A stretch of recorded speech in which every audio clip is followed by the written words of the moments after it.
Okay, ladies and gentlemen, we are going to move into the third quarter and we are going to do some 3D design and modeling as long as we can.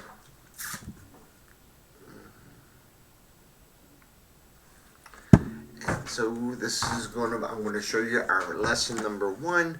This should be able to be completed in one period or less.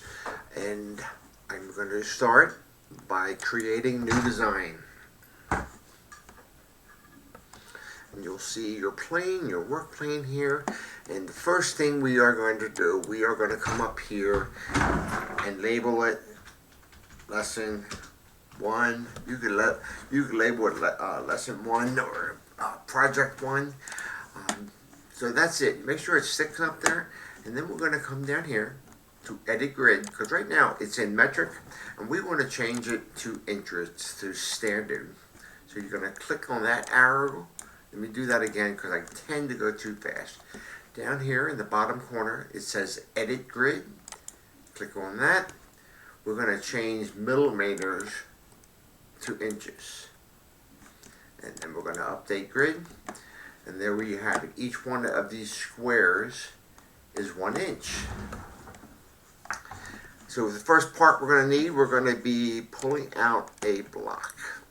You can place it anywhere you want. And you can roll in with your mouse, in or out. I find it best to put it over on this side of the plane, because usually when you do this, we have this this toolbar up here, and sometimes it gets in the way.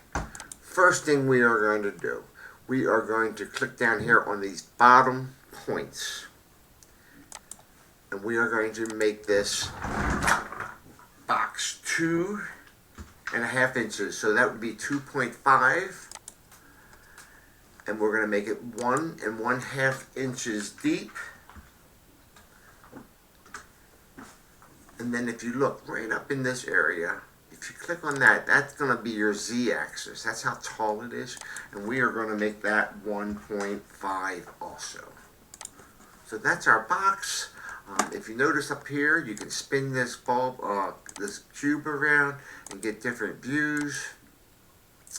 So I'm going to just go click back on one of these corners so I can get this view. This is the view I want.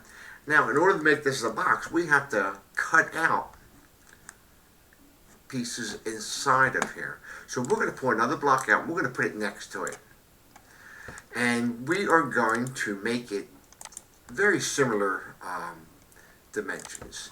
So we are going to make this one 2.25, so it's going to be a 1/4 inch shorter. And we're going to do the same thing here. Now I'm going out so I can get a better view. I'm going to click there, and I'm going to make that 1 1/4, which is 1.25. And the height, and I'm going to roll in just a little bit. I'm going to pull it so I can see it a little better. The height is going to be, we're going to make it at least, let's make it 1 1/2. That's going to be exactly the same as the height of this box. Now what we are going to do, we are going to click on that piece, and if you look, when you click on that, we get this. Now we want to make this a hole.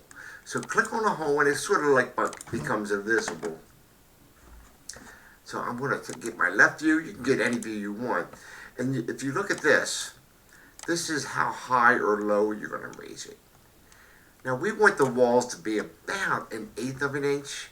I got lucky, it stopped, but you can click on that and put 0.125. And so that's going to be, we're going to raise that up just a bit so we have a bottom to our box. We're going to pull it together, pull it up to a different view, and then we're just going to pull that box inside of the box. It doesn't have to be perfect, because I'm going to show you how we're going to make that perfect. We're going to click and drag over it, and now we have some new tools that appear up here. This one right here is your align tool. So you click on that, and we want to align it. We want to center it in both directions. Sometimes, for this reason, for this example, these both centered. So I'm going to undo that. This is a lot like some of the other programs that we use. You can undo it. So I'm going to click and drag, and I'm going to align it. And it's already aligned. And since we're here, up here is a one that says grouped, and now you have a box. Okay, and it looks pretty straight. Now we need to make a lid for your box. So I'm just going to move the box over a little bit. And now we're going to put the top one. So the first thing we're going to do, we're going to pull out another box. And we are going to make this a 1/4 inch tall. 0.25. Then we're going to make it the exact same measurements as before. That's going to be 1.5, excuse me. And this one's going to be 2.5.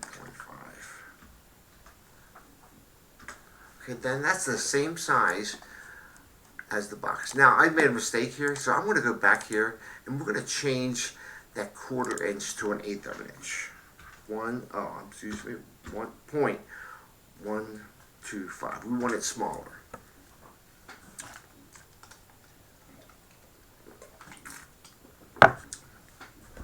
Now, each one of these walls up here is an 1/8 of an inch. So that's 1/8 of an inch. So this should fit exactly on top of it. But we want to have like a little, like a lock on the box that will fit into that. So we have to put another box in. Now this box, and like I said, this is sometimes where this toolbar gets in the way. Now this box, we do want it to be a 1/4 inch, 2.25. Now we have to make this one smaller, the measurements. So if we have this at 1.5, we have to subtract a 1/4 inch. Nope, I did that the wrong way. That should, yeah, no, I didn't. 1.5. So we need to subtract a 1/4 inch. I would like to go even a little bit smaller than a 1/4 inch, just to make sure it fits. So let's go to 0.122. No, Mr. C. Okay, so I'm sorry, 1.122. That's what I want. And then this one is going to be 2.22. Okay, now this looks smaller because it's just the way the view is. So I'm going to pull this over here, align them up. They don't have to be perfect right now. So now I'm going to click and drag over both of those. I'm going to come up here to this align section, and we want to center it. So we're going to click on this dot, and this dot, and now that's centered. It may not look centered, but it is according to the software.